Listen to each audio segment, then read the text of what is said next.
Imagine an all-natural extract that harnesses the power of time, the mysteries of nature, and the quality of age-old traditions in one small bottle.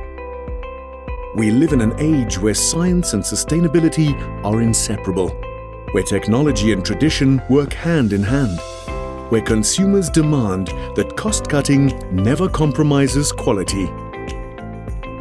Our biotech oak extraction is revolutionizing the alcoholic beverage industry.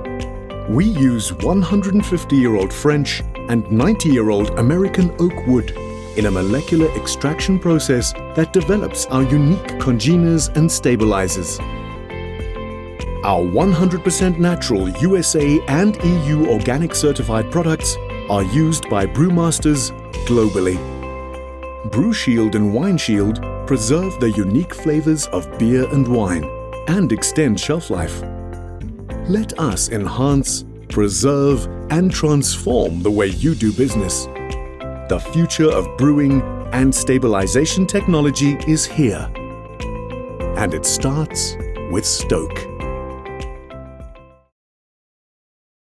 Es un establecedor natural, es 100% orgánico, natural, no afecta de ninguna manera en el sabor, en el color, en el aroma, en absolutamente ninguna propiedad de la cerveza. Pero bueno, ahorita va a haber expertos, tanto Andrew Planting, que es uno de los dueños, socios fundadores de esta empresa, tanto de otros cerveceros de Estados Unidos, que van a hablar al respecto de este producto que ellos ya lo han utilizado, ¿no? Aquí en México, obviamente, antes de lanzarlo, antes de hacer este seminario para explicarlo a los cerveceros de qué trata el producto, cómo es, por qué funciona, cómo funciona, pues hicimos varias pruebas, ¿no? En algunas cervecerías, 2 de estas cervecerías que nos apoyaron a hacer pruebas con este producto es Cervecería Huérfana, aquí en Saltillo. No sé si a lo mejor algunos conozcan a Sergio Treviño, que es el dueño de ahí. Igual cualquier duda que puedan tener respecto a si le funcionó, si no le funcionó, fácil lo pueden contactar. Si quieren, yo les puedo pasar su contacto, los que no lo tengan, y pueden hablar con él respecto a cómo fue su experiencia utilizando este producto, ¿no? Otro cervecero que nos ayudó con las pruebas fue Richard Forsyth. A lo mejor algunos también ya lo conocen. Es el cervecero de Cervecería Reina y también tiene su propia marca que es Wicked Hops Brewing. Él también lo utilizó, le gustó mucho, especialmente él, que es un cervecero que le gusta mucho hacer NEIPAs, IPAs, todos estos estilos de cerveza que tienden a oxidarse muy rápido, y tuvo una muy buena experiencia con este producto. Entonces, dado esta buena experiencia, decidimos sí lanzar el producto al mercado, ¿no? La conferencia va a ser en inglés, toda la conferencia 100% va a ser en inglés, va a durar 1 hora, o sea, debemos estar acabando como para las 5 de la tarde. Y va a constar, primero va a hablar Andrew Planting, va a dar una presentación acerca del producto, va a durar tentativamente unos 10 minutos. Después de esto va a haber una discusión abierta entre 3 cerveceros de Estados Unidos que ya han utilizado este producto y van a hablar acerca de los beneficios y cómo les ha ayudado a ellos en su propia cervecería. Y también les van a responder preguntas que puedan tener ustedes, ¿no? Nomás recuerden que las preguntas se tienen que hacer forzosamente en la parte inferior de su pantalla. Deben tener ahí una sección que dice preguntas. Por favor, todas las preguntas que tengan respecto a este producto, háganlas por ahí. Preguntas por el chat no se van a responder. Necesitamos mantener un control para poder agilizar el seminario lo más posible, ¿no? Entonces, por favor, tomen en cuenta todas las preguntas que se hagan por ese medio, por el chat. Se pueden presentar entre ustedes, de qué cervecerías son, cualquier cosa, platicar entre ustedes, adelante por el chat, pero todas las preguntas necesariamente para que sean respondidas se van a tener que hacer por esa sección. Si algo durante la conferencia algo está mal, no escuchan el audio correctamente, se trabó, cualquier cosa, por favor háganoslo saber ahí en el chat para poder solucionarlo. Y pues bueno, ya sin más que decir, les presento al primer expositor, el primer panelista, que es Andrew. Andrew es el socio fundador de la empresa especializada en biotecnología, se llama Stoke Products. Y uno de los productos que desarrolló esta empresa es el producto del que vamos a hablar hoy, ¿no? Que es Brewshield. el cual es un estabilizador para cerveza que extiende la vida en aquel del producto sin afectar el sabor, aroma, color o cuerpo de la cerveza. Entonces, bueno, pues sin más, por el momento le paso el micrófono a Andrew. Andrew, are you there? Yes, I'm here. Great. Perfect, Andrew. Go ahead. Okay, buenas tardes. I would like to do this all in Spanish if I can, so please bear with me while I do this in English for everybody. It's really great to be able to present to all of you. I'm actually currently in Mexico at the moment, so I've had the opportunity to experience 3 months of this beautiful country. Just to give you some background in terms of Brewshield, hopefully everybody can see my screen here. As Patricia would have told you, I will just give you a brief overview of Brewshield. We have done a full brochure in Spanish, which hopefully you've been able to receive. If not, we will gladly send it to you. And we have a number of other supporting documents and papers that have been published, which from various laboratories that we've run tests and trials with, which we'll gladly share with anybody should you want to receive them. Really, what is Brewshield? Brewshield is a product that focuses on stabilizing your beer, and it protects not only the aromatics and flavor compounds, but it also looks at protecting your color profiles, specifically if you are doing a hazy IPA. Just some brief background. Brewshield was a part of a biotech team that started 12 years ago, was headed up by a very clever German vaccinologist who was involved in developing the last 4 children's vaccines. And he spent the better part of 7 years working out a liquefaction process whereby you could do all of the extraction to take, looking at wood, so taking 150-year-old oak wood and pulling it into a highly concentrated liquid. It's the closest you can come to having liquid wood. And he took a long period of time to pull this out. And what he was looking at doing and what he managed to achieve is that if you think about a tree that has been around for that long, it's all of those compounds that are in that tree that preserve it and keep it stable through a number of different conditions is what we are able to pull into a liquid. And it's these congeners and phenolics that are in the oak wood, which are powerful antioxidants, and that we've been able to pull out of the oak. Essentially, the way it works, and it's very, the science behind it is that beer staling takes place in the presence of transition metals. Transition metals are found naturally in your grains and malts. And what happens is transition metals, specifically copper, iron, and manganese, will react with oxygen. And when they react with oxygen, they create highly reactive oxygen species.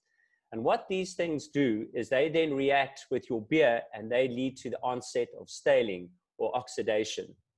And what Brewshield is able to do is that it quenches these oxidative reactions and prevents and delays the onset of staling. And this is where the real science behind it happens. It was originally developed for the organic wine industry, and we've been supplying that industry for over 12 years, and it's been in the beer industry for over 8 years already.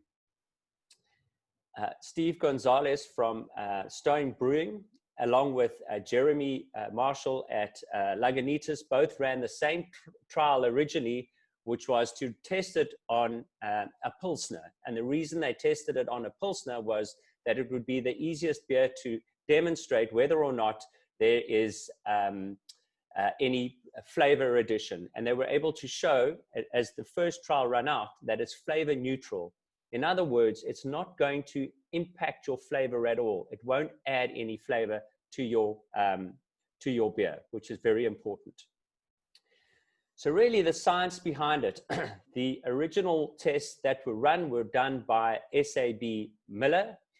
And SAB Miller ran trials both in South Africa as well as in their lab in the UK, United Kingdom. And they use a test called ESR testing, electron spin resonance testing, which is the same as electron paramagnetic resonance testing. Very simply, it's an inverted cone. They spin your beer and they fire electrons at it, and they're able to demonstrate the oxidation process happening. The VLB in Berlin, in Germany, are one of the top labs in the world, and they were able to carry out tests on 3 different styles of beer, and were able to show a 77% reduction in all oxidative indicators. Very simply, the head of VLB wrote to us and said, you could quite easily and happily double your average shelf life across all beer styles. And this is very important when you're going to hear in a minute from 3 professional brewers and technical experts in this industry, and they can give you their own experience of it. Arne Mathieu, why he's important is that he was also the ex-SAB Miller master brewer, but he was also the technical director at SAB Miller for a number of years. He's a microbiologist and chemist, and he ran the very first ESR tests on it. When he left, he set up his own brewery and now uses Brewshield in all of his beers. Most recently, he won a gold award at the European Beer Awards for his IPA. Why this is important and why I mention it is that his beer had to sit and stood for 11 weeks before tasting happened. 11 weeks is a considerable amount of time for an IPA to be sitting around before any tasting happens.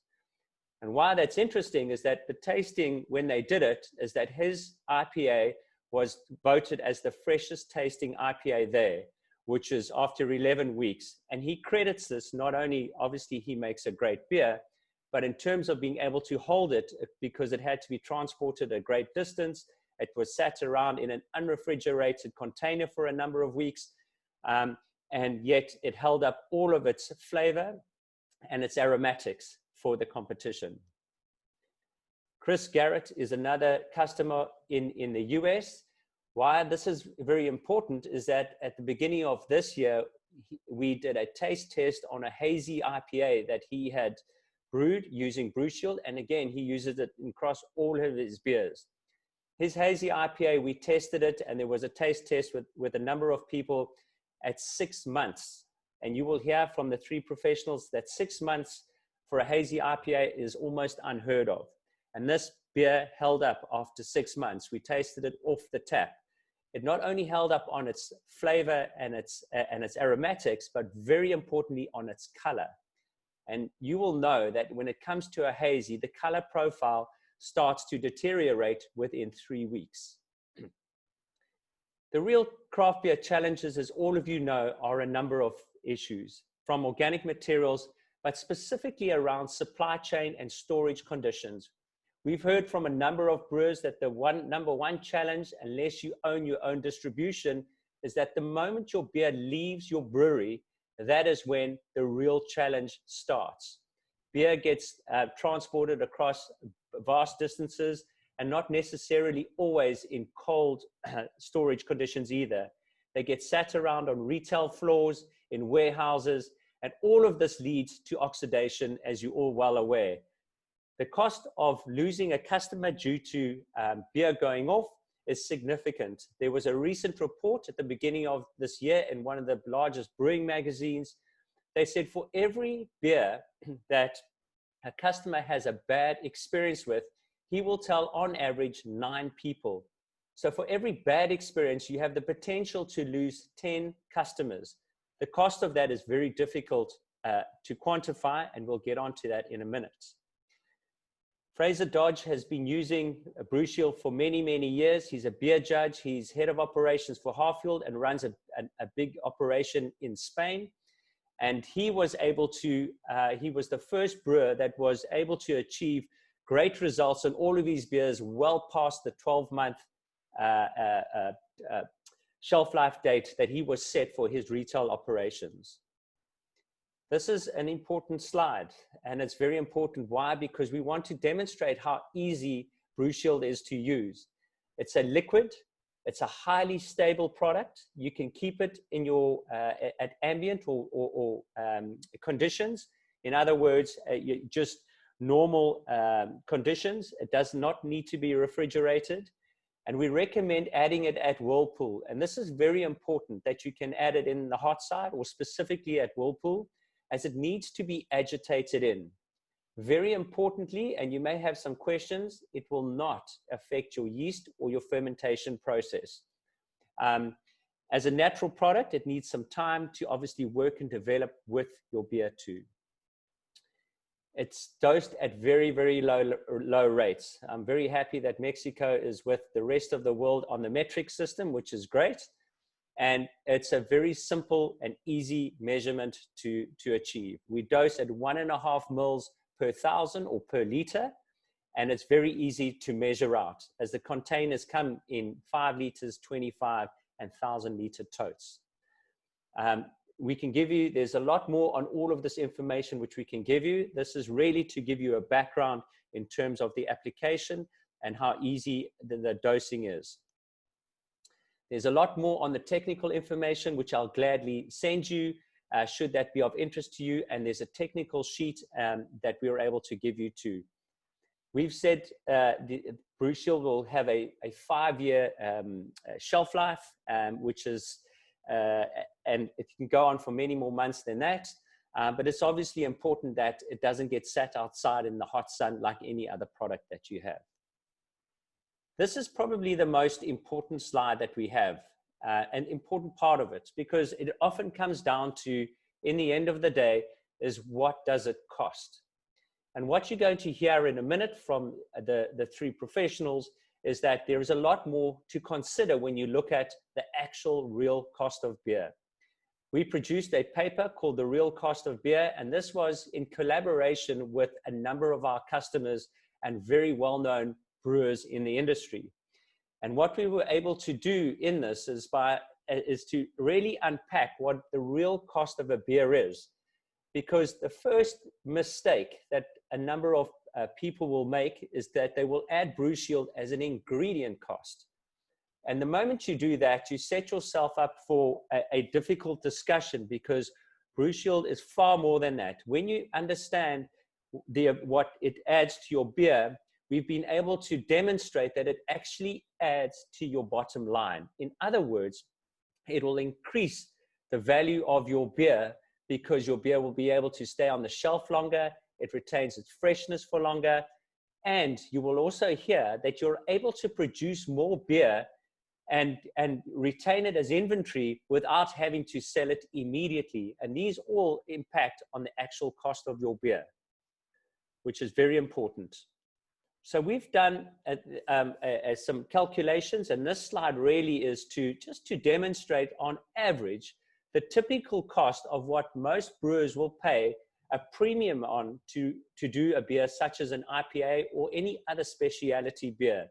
And this on average is between 10 and 12 US cents per can that you will spend. What's also important, and what we've highlighted here, is that it's these premium ingredients that you are spending money on that are the first to disappear the moment your beer starts to age. Now, this can happen as soon as 3 weeks after canning or bottling. So within 60 days or 90 days, those premium ingredients, they start to disappear significantly. The question you need to ask yourself, if you are spending around an average of 10 US cents per can, I hope you don't mind, I'm going to just keep it as a US cents for now, is that the cost of actually maintaining this surely must be a very important consideration. This slide is to demonstrate what it costs on average to produce a can of beer. Now, the cost around utilities and a number of others around taxes will differ, but on average, you're looking at anything between $1 to $1.69 to produce a can of beer. This is not including other things like operating expenses, equipment, or bank fees. Then we come on to what we call what is the cost to keep that beer stable? And this is a very important slide. You've got the investment in premium flavored products. You've got the investment, if this is the case, in terms of premium cold chain and distribution. Even if you own your own, there is a cost associated to it. You have recalls and out of code beer, which may or may not be an issue over here. And then if you do pasteurize, there's a cost associated to that. But on average, you could be looking at anything between 15 and 30 cents per can in order to look at preserving and keeping your beer stable. So Brewshield, this on average is between 1 and less than 1 US cents per can to treat your beer with Brewshield. If you think about that in terms of the overall cost and what it does in terms of preserving and keeping that beer stable, retaining the freshness and the flavor and the aromatics of your beer for much longer, giving you peace of mind that your beer can stand and sat on the shelf or in a warehouse, on a retail floor, or in the back of a distribution truck or other transport for much longer without giving you peace of mind that that beer will hold up. We've had beer tested in unbelievable stress conditions. We've put it through incredible heat changes, and you will hear from Chris Anderson in a minute some of the tests that he's conducted too, and they are all significant. And this is a very important aspect to consider. And rather, when you see it, it's not just the insurance in your beer, it actually adds to your bottom line. One of the key questions we get asked as well is approvals. Well, in the US, there are a number of approvals that are in place. They're in place not only for the organic wine growers and for the beer producers, but all of these approvals around the organic use cover Mexico as well. OMRI, which is a very important organic approval, which is required in the US for any organic product. And Brewshield is used in non-alcoholic beverages too, so natural fruit juices, non-alcoholic beers as well. And OMRI covers Mexico, as does EcoCert, which is the largest organic certification body in the world. Brewshield is distributed through John Fearless, and you've heard from Patricio, who can give you all his background in terms of any product, any trials, costing, will all be referred back to him. As I mentioned, there's a number of other products that are being used within Brewshield that it can, but where you'll see its huge benefit is not only in a Pilsner, in a lager, but you'll see an incredible benefit to you in any of your beers, such as hazies or other types of IPAs. So I just first of all want to say thank you, and I would like to introduce the three other gentlemen that I'm sure that you all would like to hear from. The first is Chris Anderson. Chris Anderson has been in the craft beer industry for over 20 years already. He founded his own brewing company, and in the course of his career, he has received over 200 medals in beer competitions, including World Beer Cup, Great American Beer Festival, Great Alaskan Beer, and other festival, as well as numerous other awards. He's worked at Midnight Sun Brewing, Broken Tooth Brewing, and Alaskan Brewing Company, to name but a few. Chris has been running his own consulting company for the past 4 years and has an intimate knowledge with Brewshield, having been one of the first people to use it, as well as working with all of our customers in both the beer as well as non-alcoholic beverage industry too. Matt Johnson has over 23 years brewing experience in the US. He is the former brewmaster of brewing operations at Carl Strauss Brewing Company. And during his time there, he has won more than 100 awards too, including the 2016 Mid-Size Brewery of the Year award at GABF. He is currently a member of the Hop Research Council, and he's also a current World Beer Cup judge and judge at GABF. Tom Tweedy, he is over 18 years in the brewing industry and 10 years in the food safety, and as a food safety practitioner. He has held global operations and brewing roles at Anheuser-Busch, as well as at Stone Brewing Company. And he is very well known in the industry too. Tom is recently been appointed as VP Operations of a new brewery, which only starts next week. So I'd like to just hand over to these three gentlemen, starting with Chris Anderson, and they can give you some real insight, which is what you really want to hear, which is from very well-known, well-respected professionals in the industry. Thank you. Chris, can I hand over to you? Good afternoon to you all, and thank you for your time. Yeah, I've been working with this product, Brewshield product, for right around 4 years, mostly with the trialing process amongst beginning with craft brewers, and most recently in the non-alcoholic beer realm as well. We've employed it in everything from nano type breweries to nationally distributed brands. And hold on a bit. Let's see if your network gets a little bit better. Maybe Matt, can you? Yeah, I can introduce. Okay, and just a quick mention to everyone. I'm going to say this in Spanish. Para los que tengan preguntas y quieran a lo mejor no se sienten cómodos escribiéndolas en inglés, pueden escribirlas en español y con gusto yo se las traduzco para que las respondan ellos. Ya está todo. Okay, thank you, Matt. You can go on. Okay. Hello and welcome. Thank you for joining us today, everybody from Mexico. I hope everybody's doing well and everybody's safe. We thank you for taking the time to be here with us for our discussion.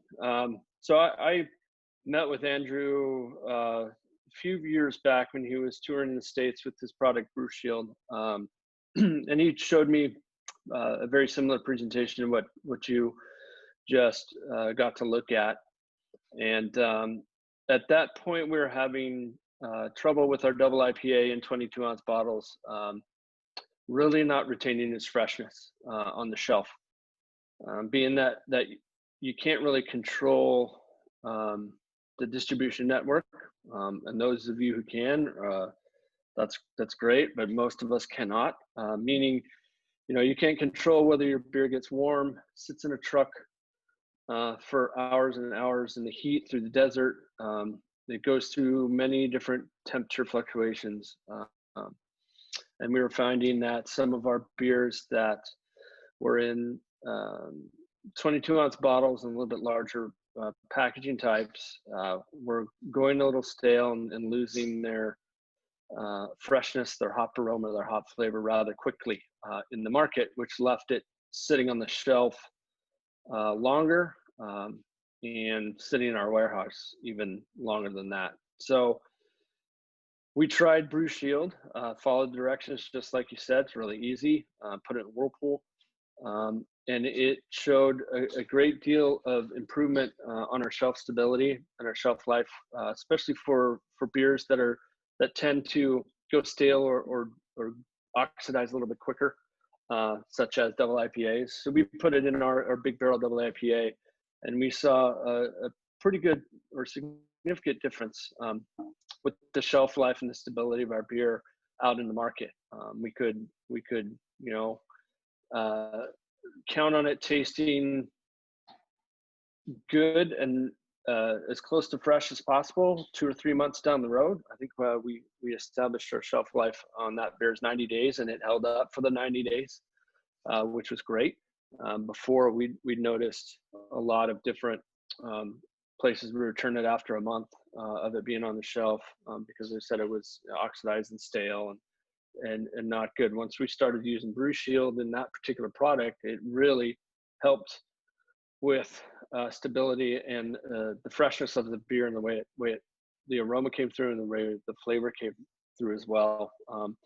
Now we had not really gotten into too many hazies at that point, but for the double IPA and for those beers that you want to keep fresher longer, this product really works well. Easy to use, really doesn't get affected by much, doesn't add any color, doesn't add any flavor, it's really helped with some of the stability problems that we were having in the market due to the supply chain. Most of our other beers didn't have that type of issues or those type of issues with the supply chain. They usually sold rather quickly, but we did notice some of the 22-ounce higher gravity options did not move as quick, and therefore we did start adding the Brewshield, and it really helped our product stay as fresh and as good tasting as it possibly could for the longest amount of time. So that's how I used it when I was at my previous position, and they continue to use it today. We've had a couple trials out there with some other breweries now that are thinking of the same thing. And I know Chris has used it a lot, and hopefully we'll get to hear once he comes back on a little bit more of all the things he added his into. He's got a lot of good experience with that, and also Tom Tweedy has some good insight on this product as well. So I think I'll hand it off to Tom right now, and then Tom, you can send it back to Chris. All right, thanks, Matt. I started thinking about, when we were speaking to the team about, the Brewshield, and I had a lot of questions when I first started dipping into it. And I also met Andrew at a convention. It was the Craft Brewers Conference, and I was very excited about the potential. And then being who I am, I basically start to ask those same questions about cost of goods. And one of my responsibilities is to separate out each individual component that goes into a beer in a calculation that you would call mass balance. Mass balance wise, this is a very, very small percent of the entire beer that you would make. If you consider like what goes into a bottle of beer or a pallet of beer, I don't think it would even be something that I would include in my mass balance calculation.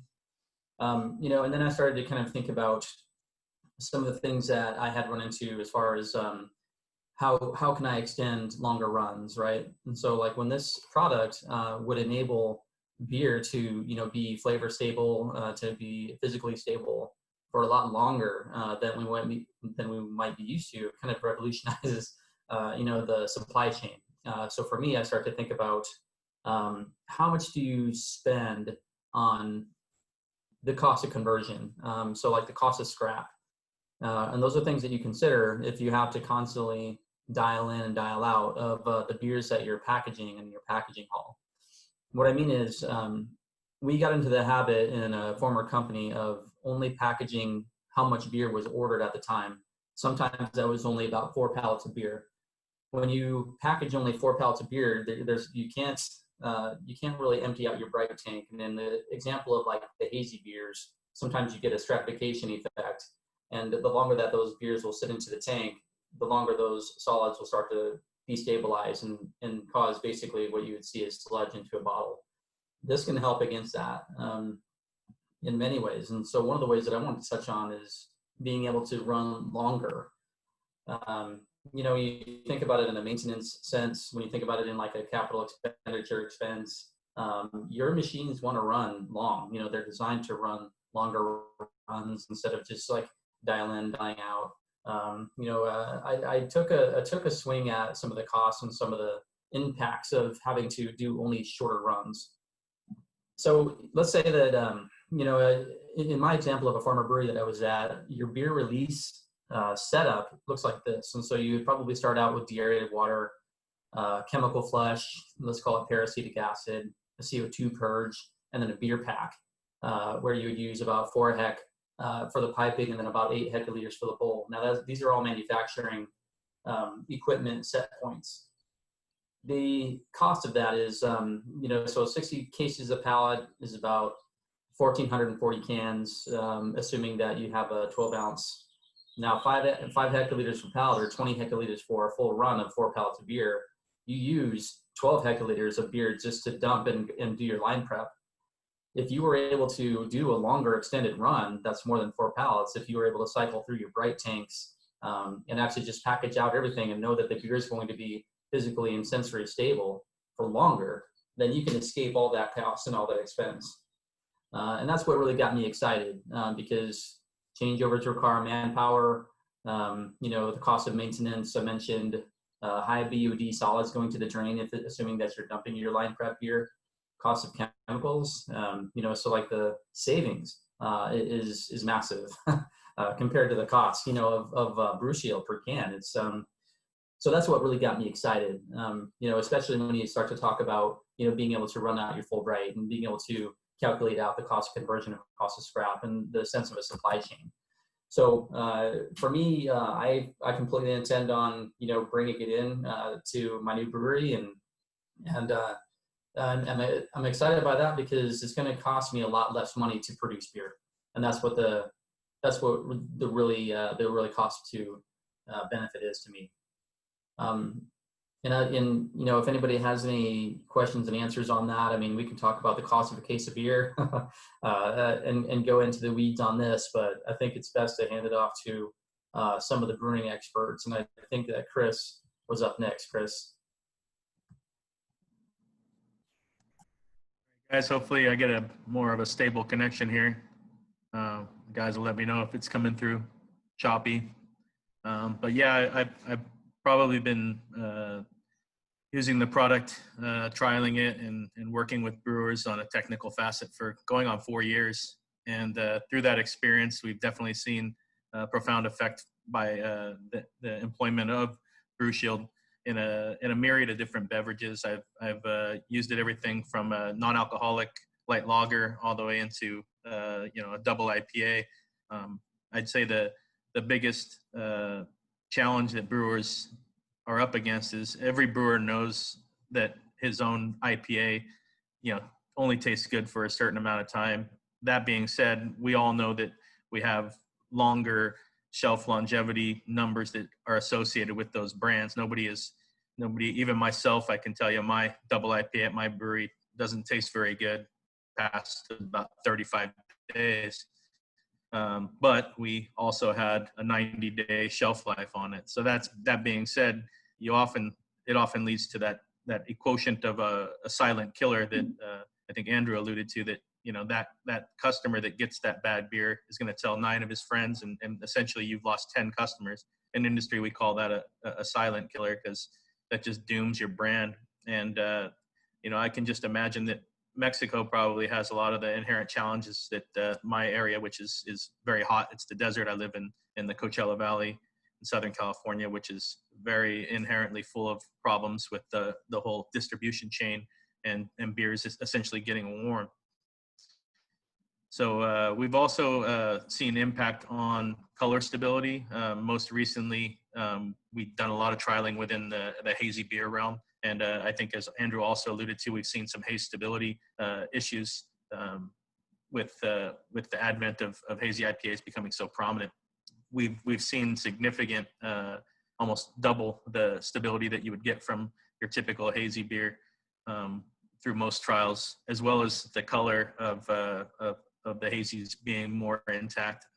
They tend to change into a more of a beige hue. I also alluded that color stability in fruited sour beers. We recently did a trial with a brewer where they were using blood orange, and we were able to give them double the color stability of the blood orange hue, which gave this brilliant magenta, which is really what's selling the brand, is that color and that look. And they were finding that right around 60 days, that would just completely drop out and basically turn into sludge at the bottom of the bottle and kind of give the beer a little bit of a off-looking color, almost the color of like dead yeast. So they were able to employ that and had some really good results. We've also seen some scavenging effect in the non-alcoholic beers, which essentially this product would go into the finished beer going into the bright tank versus the whirlpool or post dealcoholization. And we've seen some significant numbers of scavenging where the numbers coming out of that machine would be, say, 40, 50, 60. But the overnight carbonation and adding Brewshield, we could see those numbers down into the teens, just as a result of the natural scavenging effect that this product has as being a powerful antioxidant. So those are just a handful of my experiences. And we continue to see more merits for this product every day as brewers get more creative. But I think you will all find that it has huge benefits employ. It's not terribly expensive when you think about the scrap costs. Yeah, I would like to add something there. So I know in the U.S., you guys normally most breweries maybe have something called like the recall system, right? When beers go bad, something like that, you can recall them, then send new ones, right, in better conditions. Unfortunately, that's something that's not really available in Mexico. Cold chain is also not available in Mexico. Basically, I mean, you could do cold chain, but it's too expensive and the end customer won't pay for it. So that's a real issue in Mexico, is that there's no cold chain, right? When you send a beer, you send it to normal packaging, and it might sit in the truck transporting the beer for a few days, then it gets to the distributor, and the distributor also has it in the warehouse at 30 degrees for a few weeks before it gets sold. And at the end of the day, maybe Mexican brewers might say, well, we don't have a recall cost, right? Because we don't recall our beer. Well, that may be true, but it also, then that means that the customer receives a bad beer, especially if there's hazy IPAs or double IPAs or any IPA.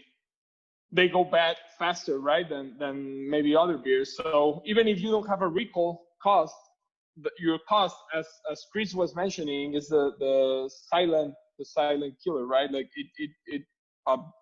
consumer tastes your beer and it won't taste good, so now they will never buy your beer again. And it's not really your problem. Maybe out of your bright tank, the beer was coming out great, but by the time it gets to the consumer, it's not good anymore. And then you get the cost of losing that customer, and not only that customer, but all their maybe 10 of his friends, or all the people he tells about his bad experience that they had with the beer, right? So that's a real cost, and when you add up those costs to what Brewshield costs, Brewshield is actually making you more money than what it's costing you. I think you would agree with that, Andrew. And also just to mention that especially hazy IPAs tend to change their color with oxidation. And Brewshield doesn't only protect the flavor and aroma of hazy IPAs, but it also protects the color. Am I right, Andrew? Can you add a little bit more about that?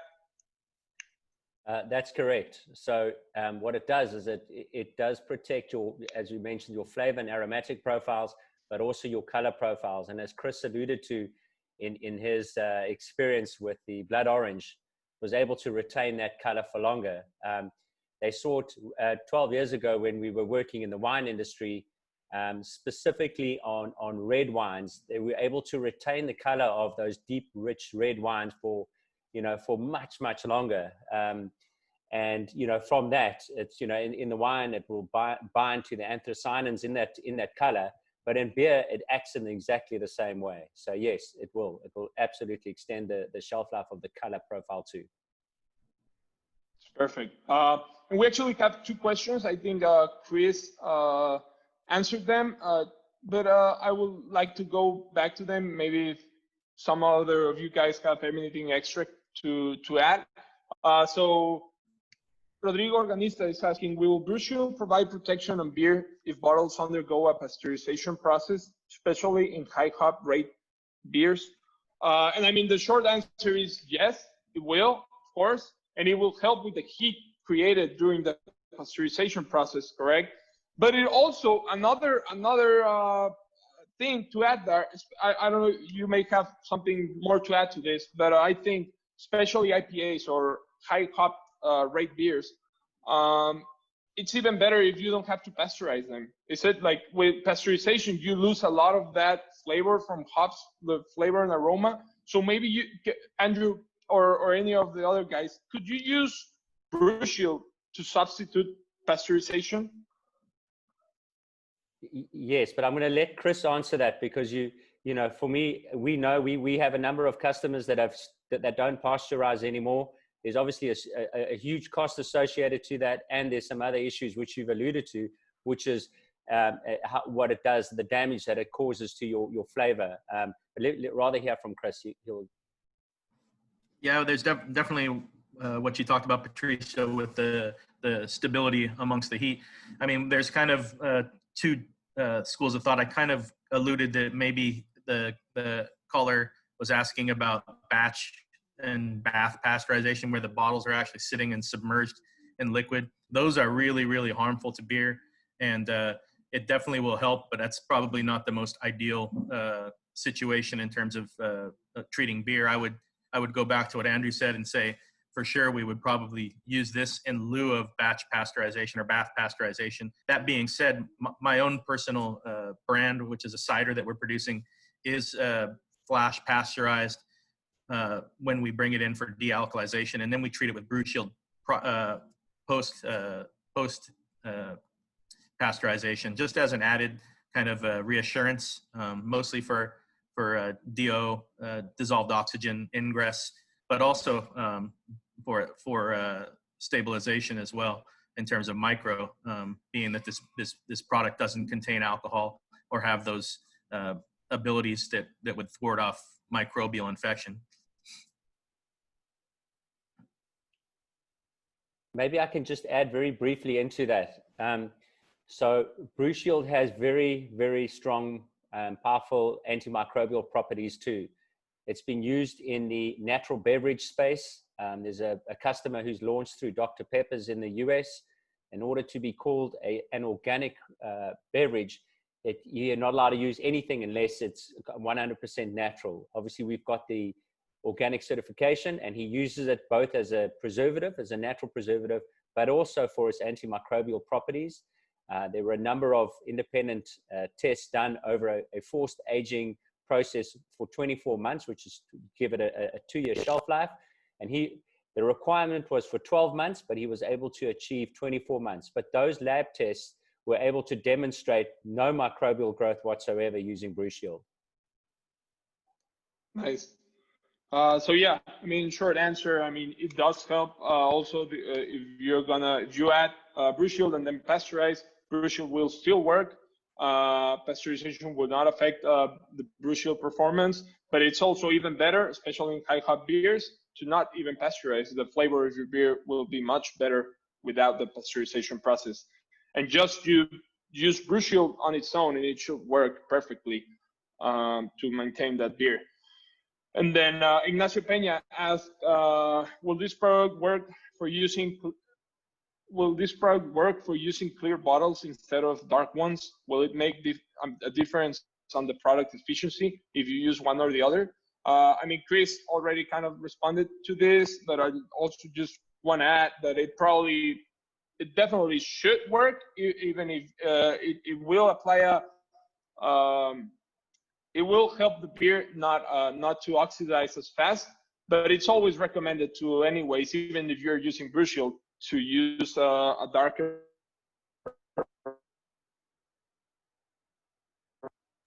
Sorry, did I get kind of cut off there? Just a little. Yeah. Okay. Yeah. I was saying it's definitely always better, even if you have Brewshield on your beer. Will you recommend using a clear bottle? Or, I mean, even if you have Brewshield, it's better for you just to keep it with the dark bottle. I mean, normally I have never seen a craft brewery use a clear bottle, but maybe this is an interesting question for a brewer that is trying to use clear bottles on their beer. Like, will you recommend it?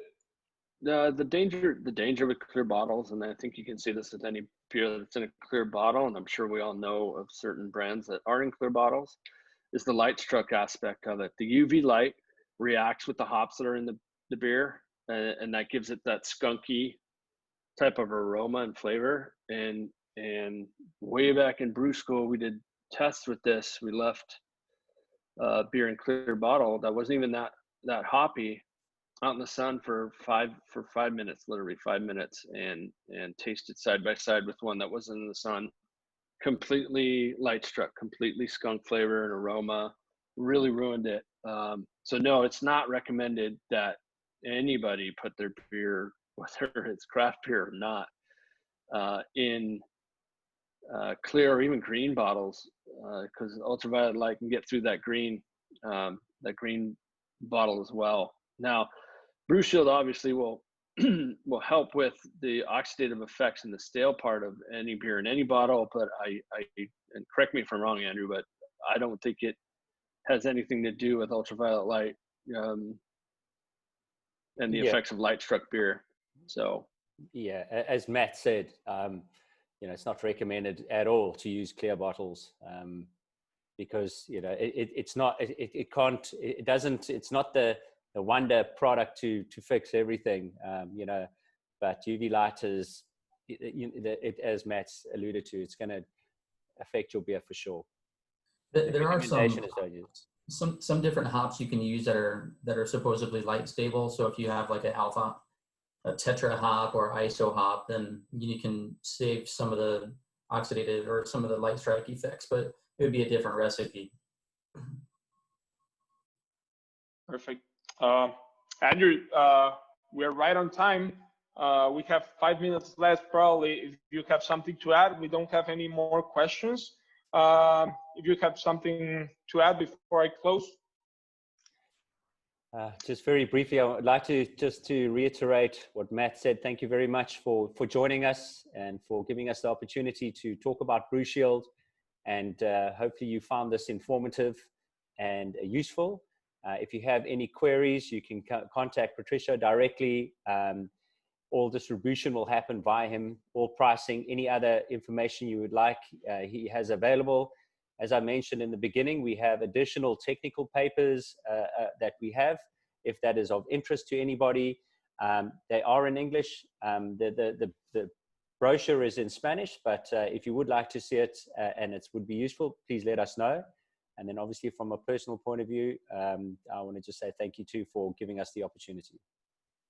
Perfect. Ok, pues bueno, digo, ya nomás para cerrar, informarles, aquí en el chat dejé mis datos. Mero arriba pueden ver mis datos, mi correo electrónico. Si alguien se quedó con preguntas, quiere más información, cualquier cosa que necesiten, me pueden contactar por ese medio y yo los comunico directo con ellos, con cualquiera de ellos, el que mejor pueda responder a su pregunta o a la información que necesitan. Los puedo contactar directo para que se sientan confiados, ¿no? de usar este producto. También para principios de la próxima semana debemos estarles enviando esta presentación junto con los precios que vamos a estar manejando de este producto en México. También tenemos folletos y varios otros artículos ya traducidos a español para que también, si a alguien le interesa recibirlos, nosotros los vamos a mandar automáticamente a toda la lista de los que se inscribieron a este curso. Pero si alguien por alguna razón no lo recibe de aquí, vamos a decir de aquí al martes, por favor pónganse en contacto con nosotros y se los hacemos llegar sin problema, ¿no? Entonces, pues bueno, digo, realmente esto sería todo. A ver, permíteme. Ok, sí, esto sería todo. Muchas gracias a todos los que pudieron asistir. Y pues ahí estamos al pendiente, les digo, por correo o por WhatsApp. Les dejo mi número. Ese es mi número por WhatsApp. Cualquier cosa también me pueden escribir por ahí y con gusto los podemos apoyar. Este producto actualmente no está disponible todavía para entrega inmediata en México, pero debe estar disponible aproximadamente entre 15 y 20 días. Estamos en el proceso de importación ahorita. Creemos que el tamaño en el que vamos a vender este producto va a ser de 5 litros aproximadamente. Todavía estamos por confirmar eso, pero lo más probable es que se venda en botes de 5 litros. Y pues bueno, muchas gracias otra vez por asistir y estamos al pendiente de cualquier otra cosa. Saludos. Bye, guys. Thank you. Bye, thank you.